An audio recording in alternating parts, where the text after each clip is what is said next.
జగత్సేవ్యాయ నమః. తర్వాత మాట జగత్కర్త్రే నమః, జగత్ సాక్షిణే నమః, జగత్ప్రియాయ నమః. ఇదంతా ముందు చెప్పిన జగత్తుకి సంబంధం పెట్టుకుంటే జగత్తుకి ప్రియమైనవాడు, జగత్తుకి హితమైనవాడు, జగత్తుని సాక్షిగా గమనించేవాడు. జంభారి వంద్యాయ నమః. జంభారి అంటే ఇంద్రుడు, జంభాసుడైన రాక్షుని సంహరించిన వాడు కనుక జంభారి వంద్యాయ, ఇంద్రవందితుడు అని అర్థం. ఇంద్రవందితుడు అంటే ఇంద్రుడినే కాపాడాడు, ఇంద్రుడే ఆయన ఆరాధించాడు. అందుకే దేవాదిదేవనుత దేవగణాధినాథ దేవేంద్రవంద్య మృదు పంకజ మంజుపాద, దేవేంద్రవంద్య మృదు పంకజ మంజుపాద.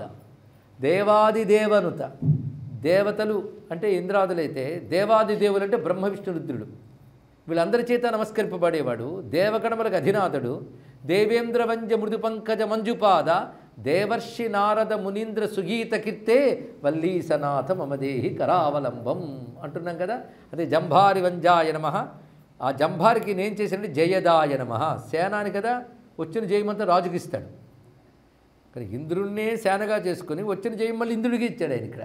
దీన్ని బట్టి ఆయనకు ఫలాకాంక్ష లేనటువంటి వాడి జగత్క్షేమం కోసం ఆయనకి ఇచ్చాడు. అందుకే జయదాయ నమః, జగజ్జన మనోహరాయ నమః, జగదానందజనకాయ నమః.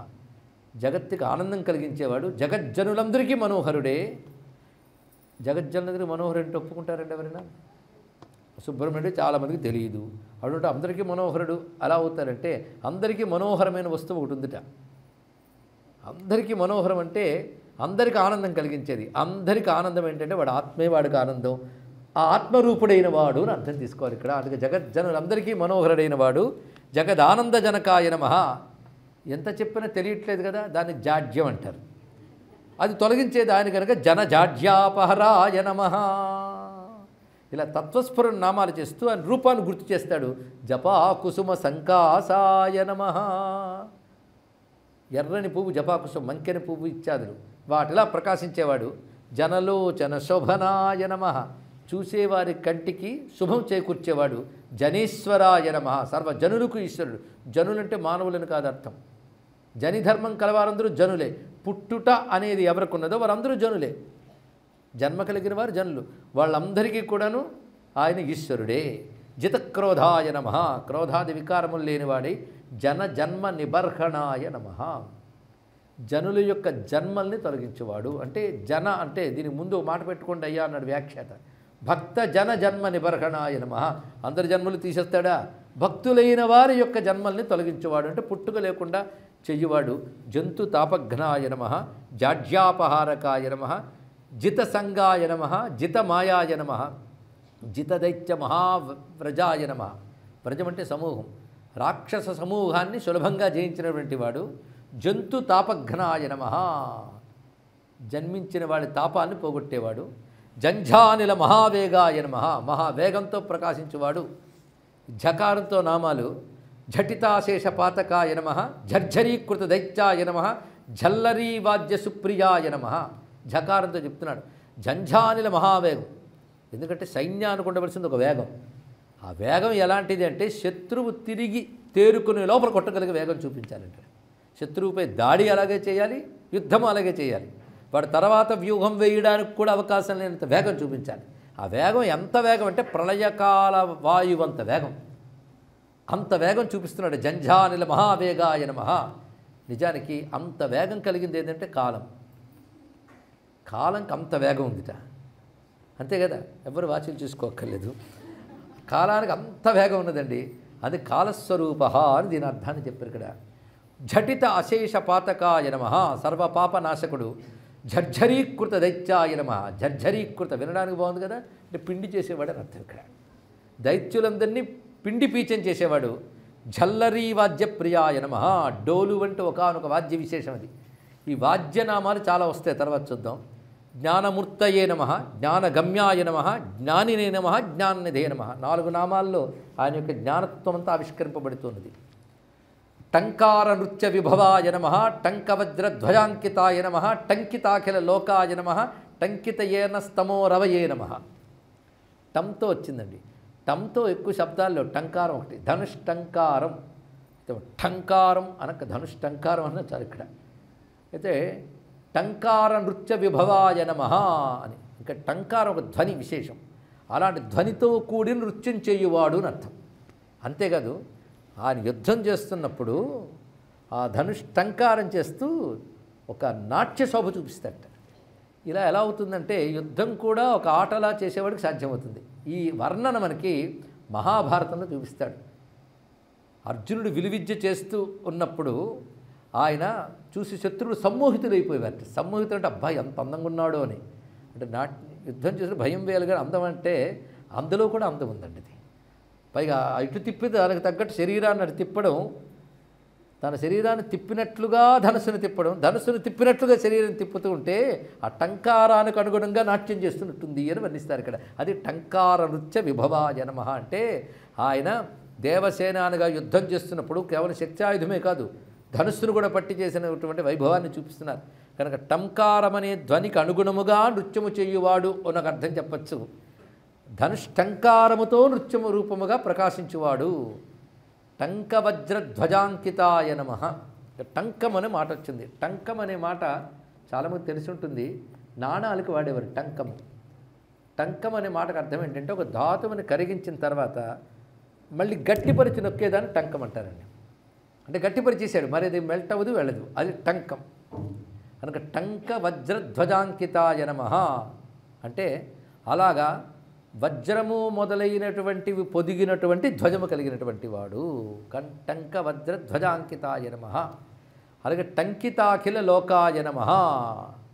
టంకిత అంటే టంకారము చేత లోకమంతా టంకితమయ్యేటట్టు చేసిన వాడు అర్థంట. అంటే ధనుష్టంకారం చేస్తే దిగంతాలని ప్రతిధ్వనించే, లోకమంతా ఆధ్వని వినబడుతుంది. కనుక టంకారమే లోకమంతా అయిపోయిందా అన్నట్లుగా టంకిత అఖిల లోకాయ నమః. తన ధనుష్టంకార ధ్వనితో లోకమంతా నింపేశాడు. ఇది చూస్తుంటే మనకు స్వామి చేస్తున్న యుద్ధం గుర్తు రావాలండి. అక్కడ ధ్వజం కూడా ఆ విధంగా వజ్రాదులు తాపినటువంటి ధ్వజం రెపరెపలాడుతున్నటువంటిది. టంకిత ఏనస్తమో రవయే నమః. ఇది చాలా గొప్ప భావం చెప్పాడు. మరి చెప్తున్నవాడు బ్రహ్మదేవుడి పదాలు ఇలాగే ఉంటాయి. ఇక్కడ టంకిత అనే శబ్దానికి జాగ్రత్తగా చెప్పాం. కరుగుదల మరి లేకుండా గట్టిపరిచేయడు. ఇక్కడ అలా గట్టిపడిపోయి కరిగే అవకాశం లేనంత చీకటి ఉందిట. ఏమిటా చీకటి అంటే ఏనస్తమః అన్నాడు ఇక్కడ. పాపం అనేటువంటి దట్టమైన చీకటి పాతుకుపోయిందయ్యా అన్నాడు ఇక్కడ. అలా పాతుకుపోయిన పాపమనే అంధకారాన్ని తొలగించే రవి వంటి సుబ్రహ్మణ్యుడు అంటూ టంకిత ఏనస్తమో రవయే నమః అని గొప్ప మాట చెప్పారు. ఇక డకారం వచ్చేటప్పటికల్లా వాళ్ళ నాన్నగారు గుర్తొచ్చేటట్టు రాశారు. డంబర ప్రభవాయ నమః. పుట్టడమే మామూలు పుట్టుకు కాదు, ఆశ్చర్యం. డంబర ప్రభవాయ నమః. పుట్టేటప్పుడే 12 చేతులు, దానికి తోడు 6 ముఖాలు. కొందరు 18 కళ్ళు అన్నారు, కొందరు 12 కళ్ళు. ఏముందిలేండి, తెరిస్తే 18, ఒకటి మూసేస్తే 12 అంతే.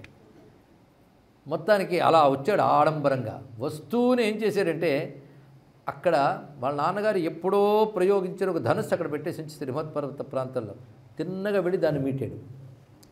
అది మీటడం సామాన్యమైన విషయం కాదు. దానికి రక్షలుగా అష్టదిగ్గజాలు ఉన్నాయి. ఆ వెంటనే కోపంగా ఆయన వద్దకు వచ్చి ఎవరయ్యే ధనుస్సు మీటారని వెంటనే అష్టదిగ్గజాలు తొండాలు ఎత్తొస్తే 6 రోజుల పిల్లాడు ఆ ఏనుగుల తొండాలు బట్టి గిరిని విసిరిశాడండి ఇక్కడ. మరి ఇది చూస్తుంటే ఎలా ఉన్నది. దానితో ఎవర్రా బాబు అని భయపడిపోయి ఇంద్రుడు వచ్చాడు. ఇప్పుడు వచ్చి చూశాడు. ఇంతవరకు తారకాసుడి బాధలు అనుకుంటే కొత్తవాడు ఎవడో వచ్చాడు. చూసారా, ఎవరి కోసం వాళ్ళందరూ ప్రార్థించారు, ఆయనే పాల్చలైపోయాడు. అది మాయా ప్రభావం. ఇతన్ని మొదట్లోనే దెబ్బతీద్దామని ఆయుధాలు ప్రయోగించాడు. ప్రయోగించి వజ్రాయుధంతో కొడితే ఆ కొట్టిన రాపిడి నుంచి ఒక ఆయన పుట్టాడు. వెనకాల అనేక మంది పుట్టుకొచ్చారు. ఇదిగో వీళ్ళందరూ నా బంట్లు అన్నాడు. ఇంక చేసేదిగా పాతాల మీద పడ్డాడు ఇంద్రుడు. అందితే జుట్టు, అందకపోతే కాళ్ళు ఉంది కదా, నాయన నువ్వు వచ్చి స్వర్గంలో కూర్చో. ఎందుకంటే తర్వాత ఎవడో చెప్తాడు మళ్ళీ నువ్వు దండయాత్రకు వస్తావు. ఏదో తారకాసుడు మా పదవులన్నీ లాగేసుకుని మమ్మల్ని ఊరికి అలంకారప్రాయంగా కూర్చోబెట్టాడు. నువ్వు వచ్చి నువ్వు కూర్చోడు అక్కడ పర్వాలేదు అన్నాడు. ఇక్కడ నాకు నీ సింహాసనం నాకెందుకయ్యా బాబు, నీ బాధ చూస్తుంటే నీ సింహాసనం పోయినట్టు అనిపిస్తుంది, ఏదైనా సాయం కావాలంటే అడుగన్నాడు. అప్పుడు ప్రార్థన చేసిన ఎవరో తెలుసుకుంటే అప్పుడు శివుడు అనుగ్రహిస్తే తర్వాత జరిగిన విషయం చాలా ఉన్నది. ఈ కథంతా మహాభారతంలో ఉందండి. ఇక్కడ పుట్టుటతోడనే మురుక భూరి బలంబున నమ్మగిద్రబుల్ మెట్టగా మహేషు కార్ముకము మీటగా దిక్కరుళున్ కలంగుచున్నట్టిటు నాడి రాగగని ఔర బళీయని వాటి తుండముల్ పట్టి మహోగ్ర రోషమున బారగ వైచిన జూచి దేవతల్ కట్టలు కుంత్వదీయ సముఖంబున యుద్ధము చేయవచ్చినన్ బిట్టుగా నీ ముఖంబునను భీతిని గొల్పెడివన్నిగాంచి తారట్టె హతాసులై వరచి ఆ బలవైరికి దల్పనాతడన్ ఎట్టెటు అంచు వజ్రమున నేసిన నీ భుజ ఘట్టనంబునన్ పుట్టె విశాకుడా వెనుక పుట్టిరి 100,000 వారలన్ గుట్టుగా నేలు కుమ్మనుచు కూరిమి నీ భుజజాత నిల్ప నీ చుట్టును దేవ బృందములు చుట్టును తింపగా దేవసేనయున్ పట్టెను నీ కరంబుతగ పద్మ నివాసిని నిన్ను చేరగా పట్టము గట్టె దేవతలు పాలన చేయగా స్వస్వ సైన్యమున్ కొట్టెదు ఘోర శత్రుని ఘోర రణంబున తారకాసురుని గిట్టగా చేసినట్టి ఘన కీర్తిని బుద్ధిని యుంచి వేడినా ముట్టుని దోష బృందములు మోహము మించుని చేరునేరుపుల్ పట్టగ పాప పుంజములు పాల్పడి వీడున పాడే వీడు నా పట్టుదలన్ త్వదీయ కథ పాడిన మానవు షణ్ముఖేశ్వర అంటూ మహాభారతంలో అరణ్యపర్వంలో చెప్పిన కథని మంచి ఉత్పలమాలికలో సుబ్రహ్మణ్యోపాసకులైన మా పితృపాదులు రచించారండి ఈ పద్యాన్ని. ఆయన సుబ్రహ్మణ్యోపాసన బలం ఆయన జన్మగాథనంతటి ఇంత చక్కగా వర్ణించింది. అంతేకాదు ఇక్కడ మల్లవరం అనే గోదావరి ప్రాంతంలో ఉన్నటువంటి సుబ్రహ్మణ్య క్షేత్రం, ఇప్పటిది కేవలం సుబ్రహ్మణ్య క్షేత్రం గుడి ఉంది కానీ ఇప్పుడు ప్రత్యక్ష సర్పరూపం వచ్చారు. సుబ్రహ్మణ్య భక్తులు మా నాన్నగారు దాన్ని చూసి వెళ్ళినప్పుడు సర్పరాజ తవ రూపమజస్రం యస్మరంతి మనుజాభువి నిత్యం శ్రీమతాంచ విదుషాంధురిగణ్యాస్తే భవంతి నహి తత్ర విచార. అలాంటి మహానుభావుని అనుగ్రహం వల్లనే ఈ మాటలు చెప్పుకోగలుగుతున్నాం మనం. మొత్తానికి ఎలా పుట్టి ఎంత ఆడంబరం చేసేవయ్యా, అందుకే డంబర ప్రభవాయ నమః. అంత సందడిగా విజృంభణతో కలిగిన వాడువు. డంభాయ నమః. డంభము, డంభం అనే మాట కూడా మనం వాడుతున్నది. ఒకటి విజృంభణంగా కనబడితే డంభం, అలా డంభంతో ఉన్నటువంటి వాడు. అంతేకాదు వెనక్కి నెట్టేవాడు అని మనకు అర్థం. డంభ శబ్దానికి అర్థం అంటే శత్రువుల్ని వెనక్కి నెట్టేటువంటి వాడు. డమడ్డమరుక ప్రియాయ నమః. మళ్ళీ వాళ్ళ నాన్నగారు పొలుగుడు కొన్ని కనబడుతున్నాయి. డమరోత్కట సన్నాదాయ నమః.